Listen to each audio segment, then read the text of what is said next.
One school district has a new program to identify children who may have dyslexia as early as 4 or 5 years old.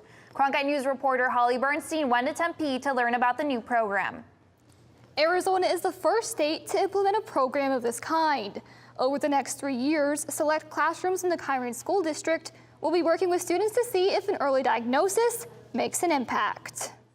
I have a 12-year-old who I was noticing challenges first and second grade, but again, it's difficult to say that this is dyslexia unless you do some neurological testing. Bernadette Coggins, mother of 7th grader Zane, says it would have been easier to identify his struggles if he'd been diagnosed at a younger age. But if he had been given the opportunity to do some of these early interventions like this preschool pilot that we're starting, we would have been able to identify that he had some very specific struggles. Coggins worked alongside community members in the Kyrene school district to start the Dyslexia preschool pilot program, the first program of its kind in the United States to begin identifying dyslexia in preschool kids.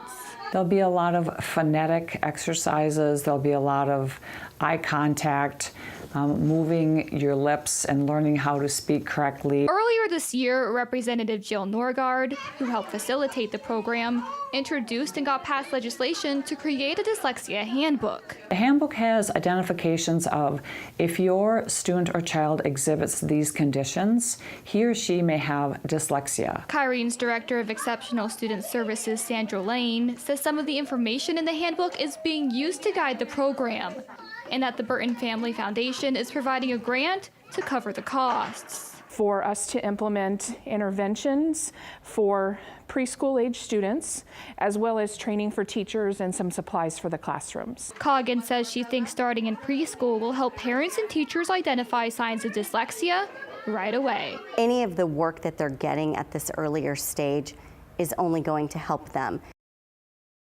Representative Norgaard says once the program starts, they expect to receive more resources that will help them expand.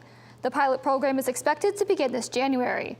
In the Broadcast Center, Holly Bernstein, Cronkite News.